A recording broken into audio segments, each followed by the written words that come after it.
सबका आपके अपने YouTube चैनल की कथा टीवी पर मैं मीनू शर्मा स्वागत करती हूँ। सभी को हरितालिका तीज की हार्दिक शुभकामनाएं। भाद्रपद माह के शुक्ल पक्ष की तृतीया तिथि को मनाए जाने वाला यह त्योहार इस बार 18 सितंबर सोमवार को है। इस दिन सोमवार होने की वजह से व्रत करने वाली महिलाओं को शिव पूजन का दुगना लाभ मिलेगा। इस दिन सुहागन महिलाएं पति की लंबी आयु के लिए और कुंवारी लड़कियां अच्छा वर पाने के लिए यह हरितालिका तीज का व्रत रखती है। यह व्रत निर्जल एवं निराहार होता है। अब जो औरतें शुरू से यह व्रत करती आ रही हैं या जिन्होंने पहले भी इस व्रत को रखा है, उन्हें तो इस व्रत की पूजन सामग्री और पूजन विधि के बारे में पता ही होगा। परंतु जो सुहागन महिला या जो कुंवारी कन्या इस बार पहली बार यह व्रत रख रही है, तो उन्हें यह जरूर पता होना चाहिए कि इससे जुड़े नियम क्या है, आवश्यक पूजन सामग्री क्या चाहिए और इसकी पूजन विधि क्या है। क्योंकि पूजन विधि में उपयोग होने वाली कुछ पूजन सामग्री ऐसी होती है जिन्हें व्रत में पहले ही दिन लाकर घर पे रख लेना चाहिए, ताकि व्रत करने वाले दिन आपको समस्या ना आए।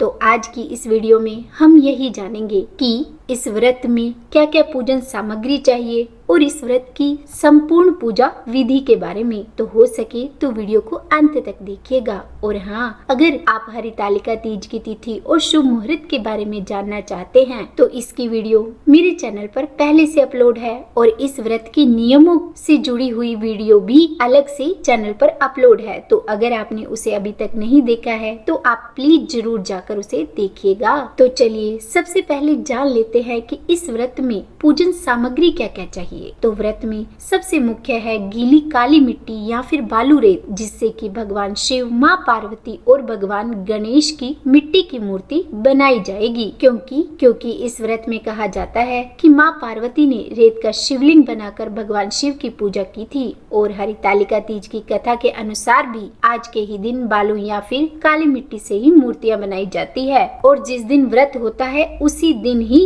यह मूर्तियाँ बनानी होती है। पर हाँ, यदि किसी कारणवश आप आज मूर्तियाँ नहीं बना पाए तो फिर आप पूरे शिव परिवार की जो तस्वीर आती है उसे भी लाकर उसकी पूजा कर सकते हैं। पर यह ध्यान रखना होता है कि जिस भी तस्वीर की आप पूजा करते हैं उन्हें अगले दिन विसर्जन करना है। तो आप जिन मूर्तियों की या फिर जिन तस्वीरों की पूजा आप अपने घर के मंदिर में रोज करते हैं उनका विसर्जन आप अगले दिन ना करें। तो इसके लिए आप बाजार से अलग से ही तस्वीर या मूर्ति ले आए। और इसके अलावा हमें चाहिए मूर्तियों को रखने के लिए एक परात या फिर एक थाली, और फिर भगवान शिव पर चढ़ाने के लिए बेलपत्र, शमी पत्र, धतूरे का फल एवं फूल, आक का फूल, चंदन, भस्म, धोती, अंगोछा, जनेऊ और भोग लगाने के लिए कोई भी मौसमी फल या मिठाई, तथा भगवान गणेश पर चढ़ाने के लिए सिंदूर, रोली, अक्षत, लाल कुमकुम, फूल, जनेऊ, भोग में लगाने के लिए 5 सुपारी, इलायची, लड्डू, मोदक या फिर मौसमी फल और दूर्वा, जो भी कुछ आपकी सामर्थ्य हो उसके अनुसार आप भोग में भगवान को लगा सकते हैं। और माँ पार्वती के लिए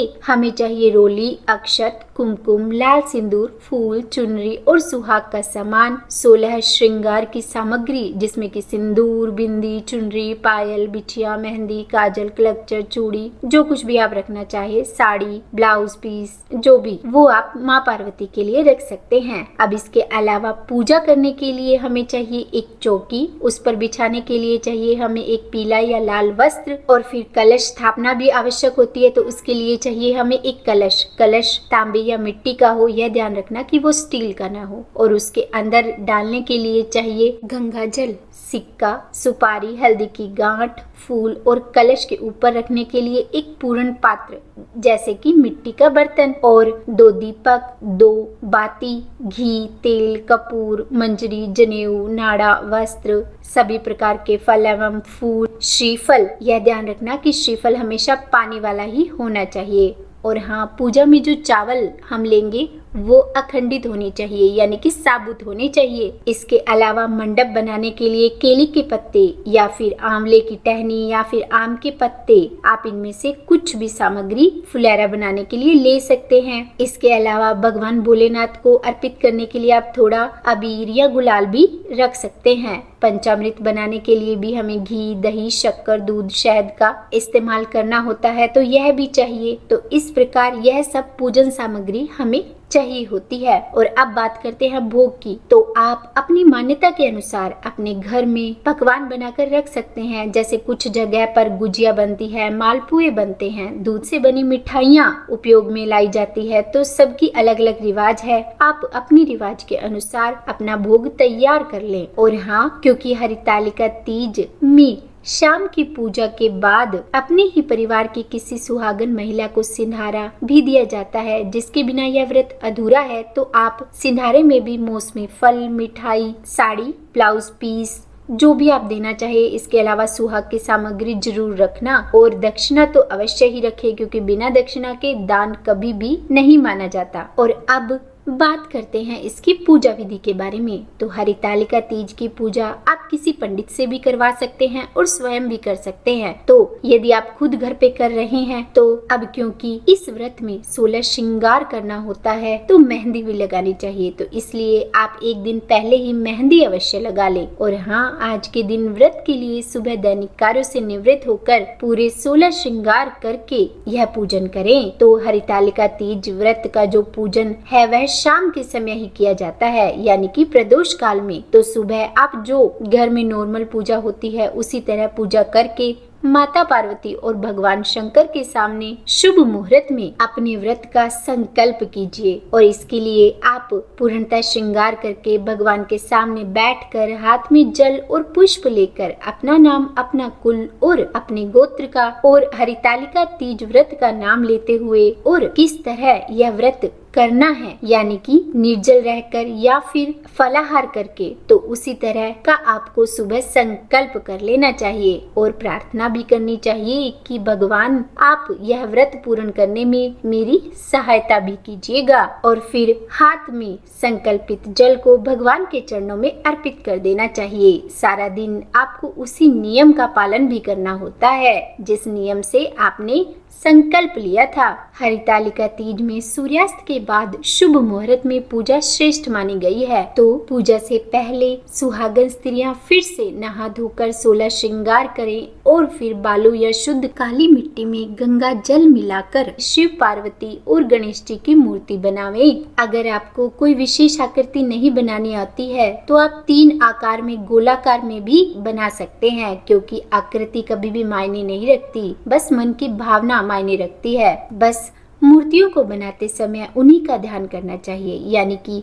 जब भगवान शिव की मूर्ति बनाएं तो भगवान शिव का, माँ पार्वती की मूर्ति बनाएं तो माँ पार्वती का, और भगवान गणेश की मूर्ति बनाते वक्त भगवान गणेश का ध्यान करना होता है। अब उसके बाद पूजा के स्थल पर केले के पत्तों से फुलेरा बनाकर उसे सजाएं, उसके भीतर रंगोली डालकर उस पर चौकी रखें और फिर उस चौकी पर लाल कपड़ा बिछाएं और फिर उस पर एक थाली में केले के पत्ते बिछाकर भगवान शिव, माँ पार्वती और भगवान गणेश जी की मूर्ति या तस्वीर रखें। अब क्योंकि हरितालिका तीज व्रत में कलश की स्थापना करना बहुत ही जरूरी होता है, तो इसके लिए हम थोड़े से चावल लेंगे और उनसे अष्टदल कमल बनाएंगे। परंतु यदि आपसे नहीं बने तो सिर्फ चावल भी रख सकते हैं। और फिर उसके ऊपर हम कलश रखेंगे और कलश में थोड़ा सा गंगा जल मिलाकर फिर शुद्ध जल भरकर सुपारी, सिक्का और हल्दी की गांठ और थोड़ी से अक्षत और फूल उसमें डाल देंगे। फिर कलश के ऊपर पान के 5 या 7 पत्तों को रखेंगे। जो भी हम पत्ते इस पर लगाएंगे उन पर हम तिलक कर देंगे। तिलक हम हल्दी, रोली और चंदन किसी से भी कर सकते हैं और फिर चावल से छींटा देंगे। उसके बाद कलश के ऊपर चावल भरी कटोरी रखेंगे और उसमें एक दीप रखेंगे, यदि दीप कलश की स्थापना करनी है। और यदि श्रीफल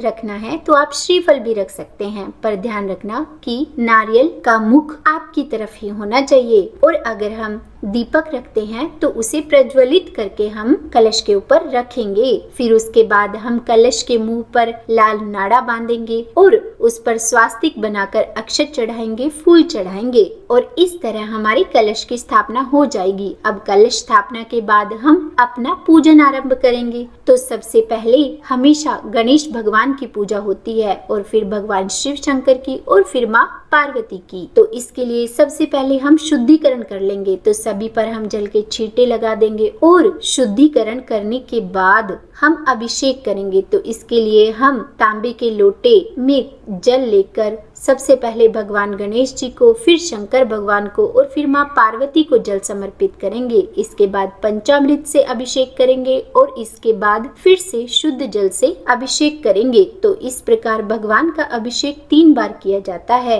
यहाँ यह ध्यान रखना होगा कि यदि मिट्टी की मूर्तियाँ हमने पूजा में ली है तो पानी के कारण यह गल जाएंगी, तो इसलिए थोड़ा थोड़ा जल और पंचामृत ही डालें। इसके बाद हम सबको तिलक कर देंगे। माँ पार्वती और भगवान गणेश को हम रोली से तिलक करेंगे और अक्षत लगाएंगे तथा भगवान शिव शंकर को चंदन का तिलक करेंगे। भोलेनाथ को कभी भी रोली का तिलक नहीं किया जाता। उसके बाद हम सभी को वस्त्र अर्पित करेंगे, तो इसके लिए भगवान श्री गणेश को वस्त्र स्वरूप कलावा अर्पित करेंगे। भगवान शिव को भी वस्त्र के रूप में हम कलावा समर्पित करेंगे और हार, जनेऊ, मालाएं, पगड़ी आदि पहना देंगे। फिर इत्र छिड़क कर चंदन समर्पित करेंगे। फूल, पान के पत्ते पर फल, मिठाई और मेवे आदि भी चढ़ा देंगे। शमी पत्र, बेल पत्र, 16 तरह की पत्तियां आदि जो भी लाए हैं वो सब हम भगवान शिव को अर्पित कर देंगे। और अब हम माँ पार्वती का 16 श्रृंगार करेंगे, तो उसमें उन्हें चुनरी उड़ाएंगे, वस्त्र स्वरूप कलावा भी समर्पित कर सकते हैं। उसके बाद पार्वती माँ को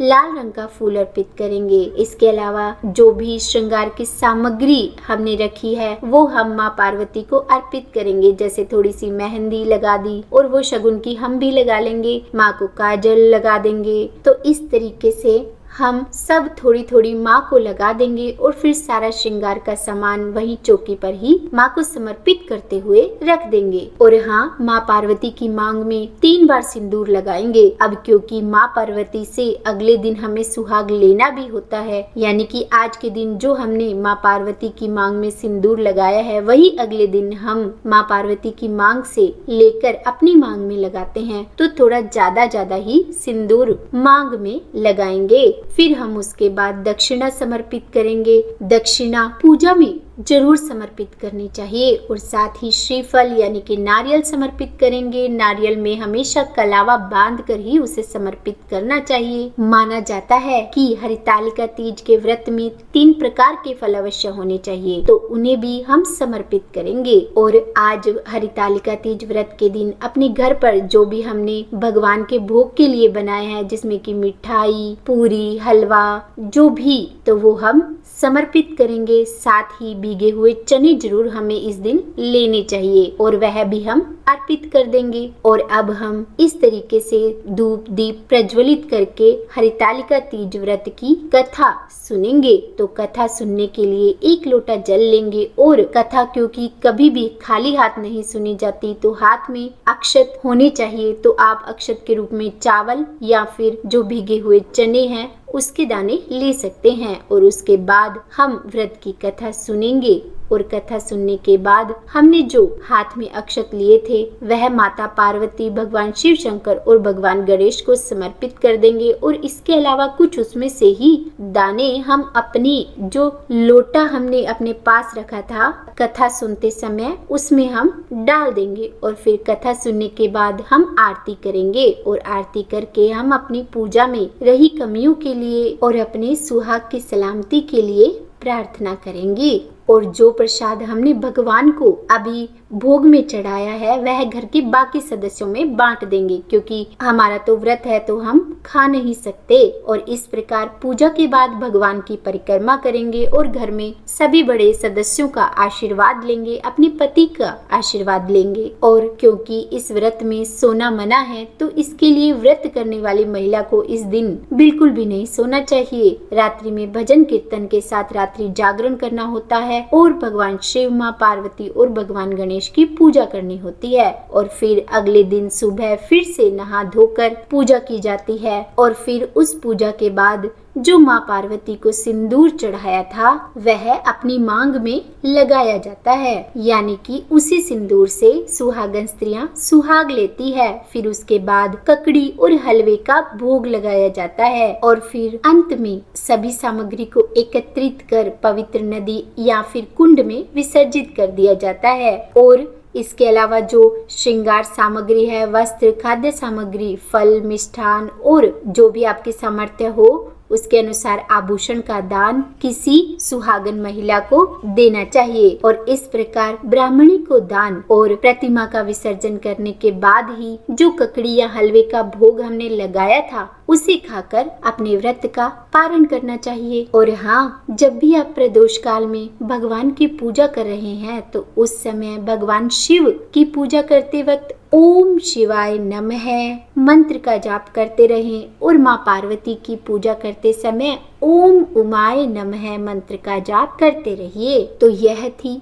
पूजन विधि। इसके अलावा हरितालिका व्रत से जुड़ी हुई कई मान्यताएं भी है, जिनमें कि व्रत करने वाली महिला अगर इस व्रत में सो जाती है तो वह अगले जन्म में अजगर बनती है। जो दूध पीकर यह व्रत करती है वह सर्पनी बनती है। जो यह व्रत ही नहीं करती वह विधवा बनती है। जो इस व्रत में शक्कर खाती है वह मक्खी बनती है। जो मांस खाती है वह शेरनी बनती है और जो अन्न खाती है वह सूरी बनती है। जो फल खाती है वह बकरी बनती है और जो जल पीती है वह मछली बनती है। तो इस प्रकार के कई मत सुनने को मिलते हैं इस व्रत के लिए। तो उम्मीद है वीडियो में दी हुई जानकारी आपको पसंद आई होगी। अगर वीडियो अच्छी लगी हो तो लाइक एंड शेयर करें और अगर आप मेरे चैनल पर नए हैं तो सब्सक्राइब भी कर दीजिएगा। तो बोलिए गौरी शंकर भगवान की जय।